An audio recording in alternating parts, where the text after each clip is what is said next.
Hello दोस्तों, मैं सरला Yadav SY Hindi platform पर एक बार फिर से आप सभी का हार्दिक अभिनंदन करती हूं। और बच्चों का अपार स्नेह दिखाने के लिए मैं उनका दिल से आभार प्रकट करती हूं। काफ़ी अच्छे कमेंट्स बच्चे कर रहे हैं और बच्चों की डिमांड पर मैं एक अपना अगला अध्याय लेकर आई हूं, बसंत भाग 3। मेरी कोशिश रहेगी कि 1-2 दिन में इसे पूरा करवा दूं, क्योंकि मुझे पता है कि बच्चे जब तक पूरा नहीं करवाएंगे पीछा नहीं छोड़ने वाले हैं। तो बसंत भाग 3 का अध्याय नंबर 6 लेकर आई हूँ मैं, भगवान के डाके। तो अभी तो मैं सीक्वेंस से करवाने की कोशिश कर रही हूँ, लेकिन हो सकता है कि वीडियो में आपको एक से अधिक कविताएं भी मिल जाएं, तो थंबनेल पर मैं उनका नाम भी मेंशन कर दूंगी ताकि आपको ढूंढने में किसी प्रकार की दिक्कत ना हो। तो आगे है हमारी कविता नंबर 6, भगवान के डाके। पाठ जो 5 अध्याय है वो मैं अभी तक पढ़ा चुकी हूँ। 6ठे नंबर पर है हमारा भगवान के डाके, और इसका पहले सार भी मैं अब आप सबके सामने लेकर आई हूँ। कोई बच्चा ऐसा होता है जो बहुत ज़्यादा डीप में पढ़ना चाहता है, वैसे तो मैं व्याख्या करके बताती हूँ, लेकिन फिर भी बता देती हूँ। यहाँ पर जो भगवान के डाके कविता है, ये कविता जो है रामधारी सिंह दिनकर जी ने लिखी है। आपको पता होना चाहिए कि इसके कवि कौन है। और भगवान के जो डाके हैं उसमें कवि ने पक्षियों एवं बादल को भगवान के डाकिए कहा है, जो ईश्वर के संदेश वाहक हैं। ये ईश्वर का संदेश लेकर आते हैं। आकाश में पक्षी निरंतर एक स्थान से दूसरे स्थान पर जाते रहते हैं। बादल भी घुमड़ घुमड़ कर इधर उधर जाकर वर्षा करते रहते हैं। ये तो मैंने आपको सिर्फ दिखाने के लिए कहा था, आप इसमें से पढ़ लेना, लेकिन इसी का सरलार्थ यहाँ पर मैं अब आपको लाइन टू लाइन करवा दूंगी। तो यहाँ से आपको दिख जाएगा। कवि ने कहा है कि कवि रामधारी सिंह दिनकर जी कहते हैं कि पक्षी और बादल ये भगवान के डाकिए हैं। तो आपसे प्रश्न पूछ सकता है कि भगवान के डाकिए कौन है। तो पक्षी और बादल जो हैं भगवान के डाकिए हैं, जो एक महादेश से दूसरे महादेश को जाते हैं। हम तो समझ नहीं पाते, मगर उनकी लाई चिट्ठियाँ पेड़ पौधे पानी और पहाड़ बाँचते हैं। तो ईश्वर के ये एक संदेश वाहक हैं जो भगवान का संदेश हम तक भेजते हैं। पक्षी और बादल हैं, और इन्हीं को ही भगवान के डाकिए कहा है, यानी कि ईश्वर के डाकिया कहा है, ईश्वर के संदेश वाहक कहा है पक्षी और बादल को, जो कि एक देश से दूसरे महादेश को जाते रहते हैं। बादल कभी इस देश से दूसरे देश में, पक्षी कभी इस देश से दूसरे देश में घूमते फिरते रहते हैं। हम तो नहीं समझ पाते। रामधारी सिंह दिनकर जी कहते हैं कि हम तो पक्षी और बादलों को जो संदेश लेकर आते हैं एक देश से दूसरे देश तक, हम इनके संदेश को नहीं समझ पाते हैं, मगर इनके द्वारा लाई गई जो चिट्ठियां हैं पेड़ पौधे पानी और पहाड़ ही बाँचते हैं। अर्थात पक्षी और बादल के द्वारा लाए गए संदेश को पेड़ पौधे पानी और पहाड़ आराम से आसानी से पढ़ लेते हैं। तो ये इसका सरलार्थ था। मैं ये सरलार्थ आपको नहीं पढ़कर बताने वाली, आप यहाँ से देख लेना। मैं लाइन टू लाइन चलती हूँ। बच्चों को अर्थ पता होना चाहिए, और उसके साथ में कि आपको एक भाषा सौंदर्य जो पूछा था, तो भाषा का सौंदर्य ये इस प्रकार से होता है, आप इन्हें पढ़ लेना। कवि ने पक्षी और बादलों को संदेश वाहक बताया है। भाषा सरल एवं स्पष्ट है। शब्द योजना ये तो आपको रहने दो। पेड़ पौधे पानी और पहाड़ में प वर्ण की आवर्ती के कारण क्या है, अनुप्रास अलंकार है। इस तरीके के प्रश्न आपसे पूछे जा सकते हैं।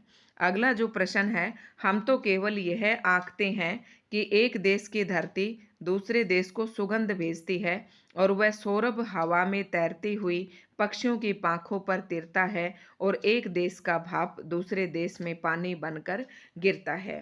कहने का भावार्थ यह है कि हम तो केवल यह आंकते हैं कि एक देश की धरती दूसरे देश को सुगंध भेजती है। कवि कहता है कि हमें तो सिर्फ इतना ही पता है कि एक देश की धरती की सुगंध दूसरे देश की धरती में सुगंध भेजती है, और लेकिन यह सौरभ जो हवा है, ये सुगंधित जो हवा है, ये पक्षियों की पंखों पर बैठकर एक देश से दूसरे देश में तैरती रहती है, और ये देश का भाप दूसरे देश में पानी बनकर बनता है। मतलब ये जब सुगंधित हवा के माध्यम से और ये बादल जब एक देश से दूसरे देश में पहुंच जाते हैं, तो वहां ये भाप बनकर गिरते हैं। तो यहाँ पर कवि के कहने का भावार्थ यह है कि जो हमारे पक्षी हैं, जो हमारी हवा है, यानी कि जो प्राकृतिक चीज़ें हैं, ये बिना किसी भेदभाव के एक देश से दूसरे देश में जाते रहते हैं। इनमें कोई किसी प्रकार का भेदभाव की भावना नहीं रहती है। जो प्रकृति के साधन हैं, पक्षी और बादल, ये किसी के साथ किसी भी प्रकार का कोई भेदभाव नहीं करते हैं। तो ये इतनी सी छोटी सी कविता थी आपकी, और इसके साथ ही इसका ये सरलार्थ भी यहाँ पर दिया हुआ है। भाषा की दृष्टि से अगर फिर से हम देखें इसमें, तो एक प्रश्न आपका बनता है कि कवि ने विश्व बंधुत्व का संदेश दिया है कि पूरी दुनिया एक है। जैसे मनुष्य ही भेदभाव करता है एक देश से दूसरे देश, एक मनुष्य से दूसरा मनुष्य, लेकिन जो पक्षी हैं, जो बादल हैं, अर्थात जो हमारे प्राकृतिक साधन है, इनके लिए सारा विश्व एक जैसा है। पक्षियों की पंखों पर में पै वर्ण की आवृत्ति के कारण अनुप्रास अलंकार है। यही इस कविता में ध्यान देने योग्य बातें थी। एक जो ये कविता है, ये रामधारी सिंह दिनकर जी ने लिखी है, भगवान के डाकी। तो इसमें इतना ही था, और आगे मैं आपको बता देती हूँ, इसी में एक ही वीडियो में हम करते चलेंगे। आगे की जो कविता है, ये सबसे कठिन समय नहीं है, क्योंकि ये छोटी छोटी कविताएं हैं, अपलोड करने में भी टाइम लगता है, तो सोचा एक ही कविता में, एक ही वीडियो में आपको 2-3 कविताएं दे देती हूँ। अगली कविता है हमारी बसंत भाग 3 में ही है। ये कविता के अध्याय नंबर पर आप मत जाना, इस अध्याय नंबर पर मत जाना। ये मैं आपको एक पुरानी बुक से पढ़ा रही हूँ, क्योंकि अभी 1-2 अध्याय काट दिए गए हैं, तो मैं नहीं चाहती कि अगर उनमें से कोई प्रश्न आपका आ जाए तो वो प्रश्न आपका छूटे। मैं नई बुक के अकॉर्डिंग नहीं चल रही हूँ, क्योंकि अभी जब कोरोना के बाद से 1-2 लेसन आपके इसमें से कट हो गए हैं, लेकिन मैंने वो लेसन भी नहीं छोड़े हैं। और लेसन की संख्या की तरफ मत जाना, मैं सभी में आपको अच्छे से मेंशन करके दूंगी। और ये लेसन नंबर था हमारा, लेसन नंबर 8 है। कविता है ये सबसे कठिन समय नहीं, ये कविता है, और कविता लिखी है जया जादवानी ने। और जैसे कि आपको नाम से ही पता चल रहा है, ये सबसे कठिन समय नहीं। कवयित्री जया जादवानी ने कहा है कि आज के आधुनिक दौर में जो समय चल रहा है, यह भी अभी सबसे कठिन समय नहीं है, क्योंकि अभी भी हमारे पास बहुत कुछ बचा है जो हमें बचा कर रखना चाहिए। तो ये सबसे कठिन समय नहीं है। अब कविता में देख लेते हैं कि कविता में क्या कहा है।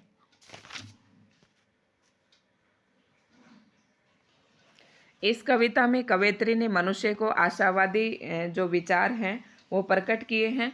और कवयित्री कहते हैं कि मनुष्य को हमेशा आशावादी बना रहना चाहिए, कभी भी उसे निराश नहीं होना चाहिए।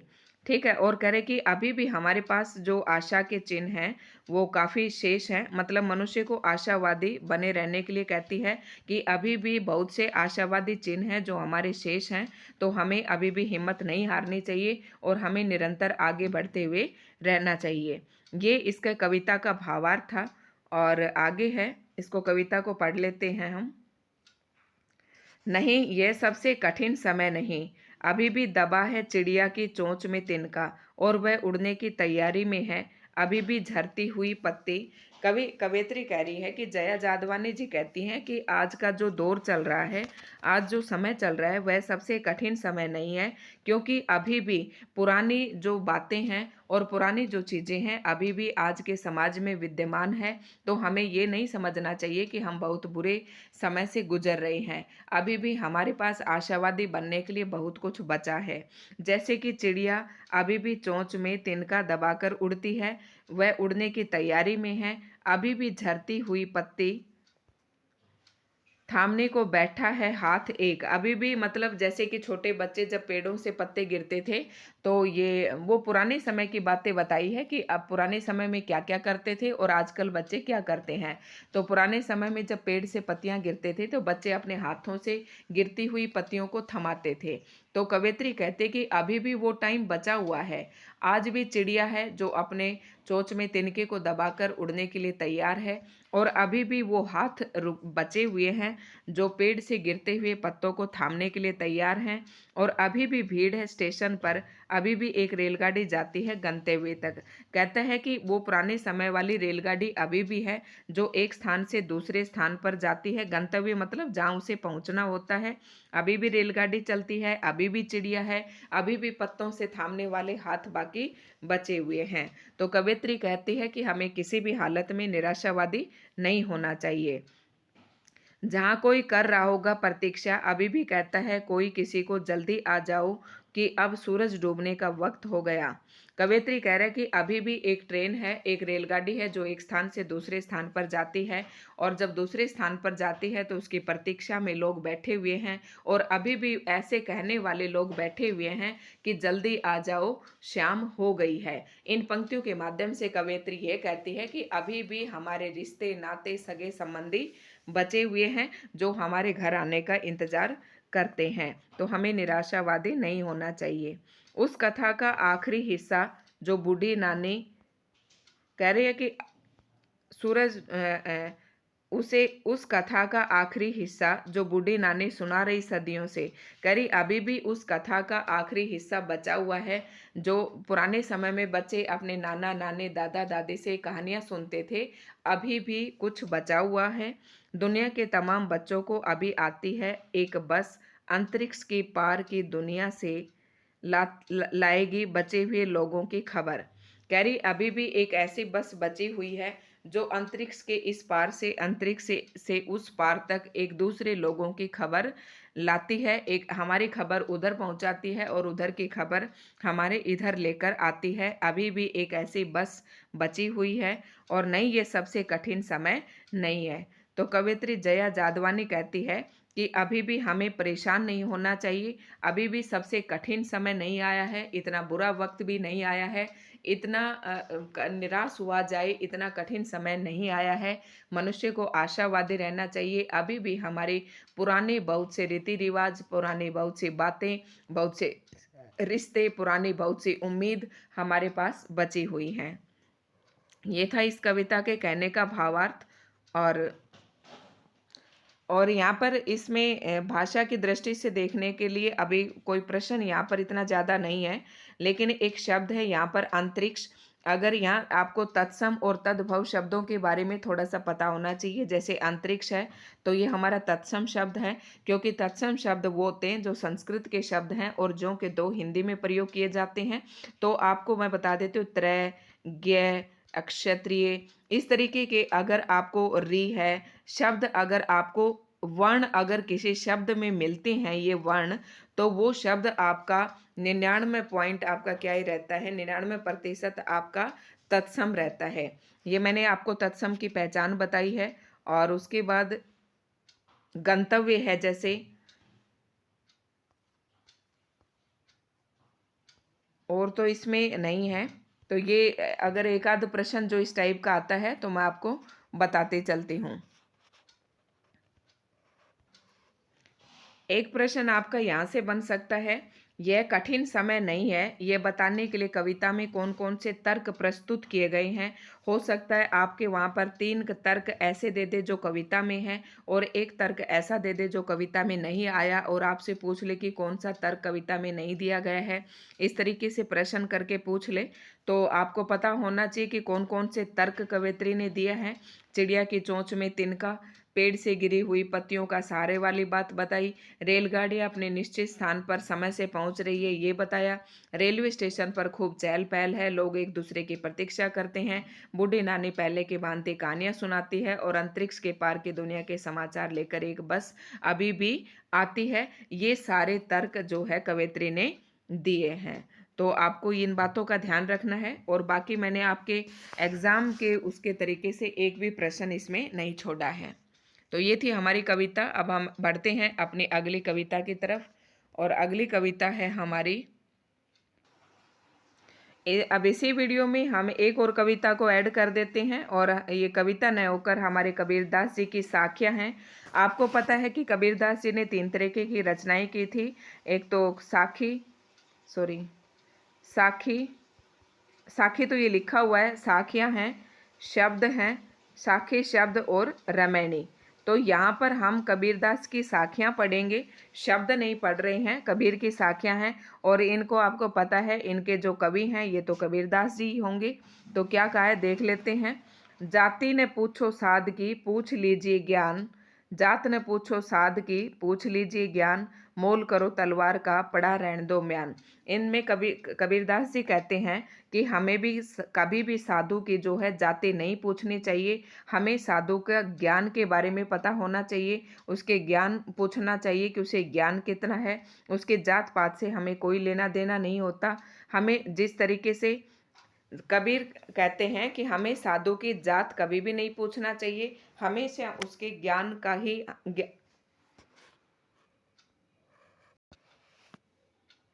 इन पंक्तियों में कबीरदास जी कहते हैं कि साधु से हमें कभी भी ये नहीं पूछना चाहिए कि उसे ज्ञान कितना है, किस जाति से संबंध रखता है, अपितु उसके ज्ञान के विषय में हमें जानना चाहिए।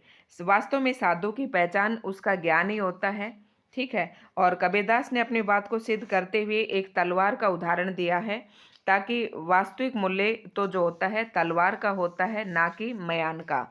तो हमें ज्ञान की पहचान करनी चाहिए, ज्ञान से ही ईश्वर की प्राप्ति होती है। जैसे कि म्यान क्या होता है, जिसमें तलवार रखी जाती है उसे हम म्यान कहते हैं। तो मोल तो क्या है, तलवार का है, हमें म्यान से कोई मतलब नहीं है। उसी प्रकार से हमें साधु के ज्ञान के बारे में महत्व होता है, ना कि उसकी जात का। ठीक है। अब अगला पैराग्राफ है, आवत गारी एक है, उल्टत होय अनेक। कबीरदास जी कहते हैं कि जब हम किसी को एक आवत गारी, आवत है मतलब आती है और गारी का मतलब है गाली, अगर एक गाली आती है तो उलट होत अनेक, अगर हम उसका पलट कर जवाब देते हैं तो वो गालियां अनेक हो जाती हैं। कहे कबीर नहीं उलटिए, तो कबीरदास जी कहते हैं कि कभी भी हमें उस गाली का उल्टा जवाब नहीं देना चाहिए, वही एक की एक। अगर हम उस गाली का पलटकर जवाब नहीं देंगे तो गाली एक ही रहेगी, और अगर हम उसको पलटकर जवाब देते हैं तो गालियां अनेक हो जाती हैं। तो इसमें कबीरदास जी ये कहना चाहता है कि हमें बुरी बातों की तरफ ध्यान नहीं देना चाहिए, उनको इग्नोर कर मतलब उनका इनकार ही करते रहना चाहिए, क्योंकि अगर हम बुरी बातों की तरफ ध्यान देंगे तो बुराई से बुराई ही बढ़ती है। तो बुरी बातों को एक तरफ ही रहने देना चाहिए। ये कबीरदास जी का भावार्थ था। अगली जो पंक्तियां हैं, माला तो कर में फिरे। कबीरदास जी कहते हैं माला तो कर, कर का मतलब है हाथ। कबीरदास जी कहते हैं कि हाथ से माला फेरते रहते हैं, जीभ फिरे मुख माई, और जीभ उनकी मुख में चलती रहती है। कबीरदास जी कहते हैं कि जो मनुष्य इन बाह्य पाखंडों का इन आडंबरों का आडंबरों में और अंधविश्वासों में विश्वास रखते हैं, माला फेरने जैसे, जैसे कि वो क्या करते हैं, हाथ में तो माला फेरते रहते हैं और उनके मुंह में उनकी जीभ चलती रहती है। मनुआ तो दहु दिसी फिरे, लेकिन कबीरदास जी कहते हैं कि ऐसे लोगों का जो मन है वो दसों दिशाओं में घूमता रहता है, अर्थात मन चंचल है।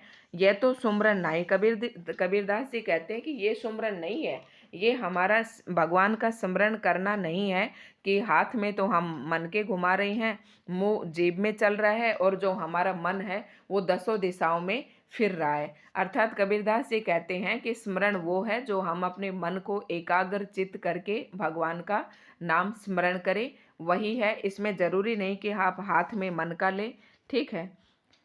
नेक्स्ट है, कबीर घास न निंदिए जो पाऊ तले होए। कबीरदास जी कहते हैं कि हमें उस घास की कभी निंदा नहीं करनी चाहिए जो हमारे पैरों के नीचे होती है। उड़ी पड़े जब आँख में, अगर वही तिनका, घास का कोई तिनका हमारी आँख में गिर जाता है, खरी दुलेली दुहेली होई, कह रहा कि तब हमें पता चलता है कि उस तिनके का महत्व क्या था। जब वो हमारी आँख में पड़कर हमें दुख पहुंचाता है, तब हमें पता चलता है कि उसका महत्व क्या था। इन पंक्तियों के माध्यम से कबीरदास जी यही कहते हैं कि हमें इस समाज में किसी भी चीज़ को छोटे नहीं समझना चाहिए, किसी भी मनुष्य को गरीब नहीं समझना चाहिए, और मतलब हर चीज़ की अपनी अपनी अहमियत है। समय आने पर चाहे वो गरीब हो चाहे अमीर हो, तो हमें कभी भी किसी की भी निंदा नहीं करनी चाहिए। जब गरीब आदमी जागृत होता है तो वो हमारे लिए बहुत नुकसानदायक होता है। जग में बैरी कोई नहीं, जो मन शीतल होई।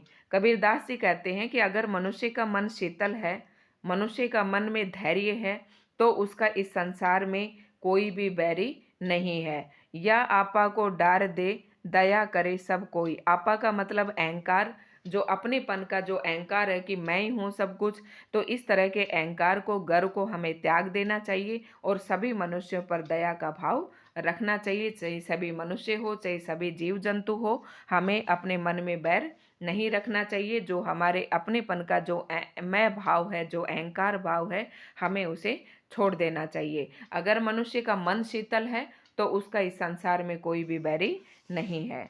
आगे देख लेते हैं। तो यही थे, ये कबीरदास जी के पद थे और इनमें कुछ ज़्यादा नहीं है।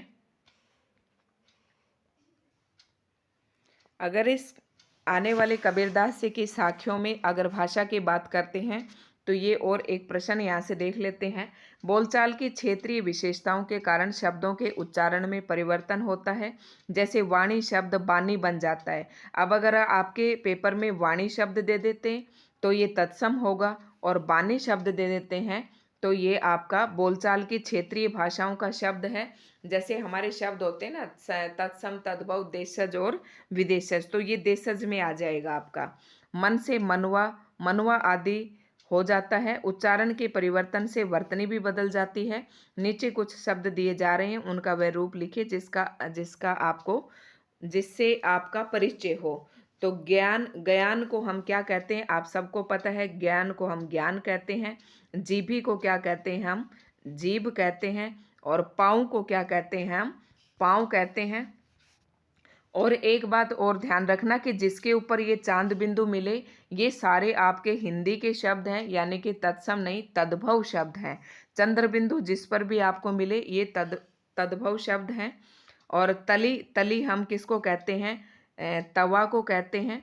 तली, तवा, तवा को कहते हैं, सॉरी, तली जो है हम तवा को कहते हैं। और आँखी किसको कहते हैं, आँख को। और बरी किसको कहते हैं, बैरी को। बैरी यानी कि शत्रु। ये था आपका भाषा के दृष्टिकोण से, और ये आपके यहाँ पर शब्द हैं, जो देखना चाहे वो देख सकता है। तो ये थी हमारी आज की ये कविता। और देख लेती हूँ इसी में मैं, और आपकी बसंत बाग 3 में कितनी कविताएं रहती हैं, सभी को एक ही वीडियो में मैं लाने की कोशिश करूँगी। तो ये थी इस वीडियो में हमारी जो छोटी छोटी कविताएं थी आपके बसंत भाग 3 में। मैंने इसमें एक ही वीडियो में आपके 2-3 कविताएं डाल दी हैं, जैसे कबीर की साखियां हैं, और आपका वो कबीर की साखियां, सबसे कठिन समय नहीं, और भगवान के डाकिए। ये तीनों कविताएं आपको एक ही साथ इसमें मिल गई हैं। आगे जो आपकी 2 कविताएं रहती हैं उनकी मैं एक अलग से वीडियो बना दूंगी। तो आप देखते रहिए बच्चों। अगर आपको हमारी वीडियो पसंद आती है तो लाइक एंड शेयर करना ना भूलें। अगर आप हमारे चैनल पर नए हैं तो प्लीज़ चैनल को सब्सक्राइब ज़रूर करें। वैसे इनमें कुछ ज़्यादा समझाने का नहीं था, जब तक फ्लो बनता है पढ़ाने का तब तक हमारे ये जो पद थे ये ख़त्म हो जाते हैं। तो ये बहुत बच्चों वाली सी बात थी, फिर भी हमने अपना एक बार सिलेबस कंप्लीट करना था, उस लिहाज से ये पढ़ा दिया है। तो बहुत बहुत धन्यवाद बच्चों। फिर से कहती हूँ, अगर चैनल पर नए हैं तो प्लीज़ चैनल को सब्सक्राइब ज़रूर करें।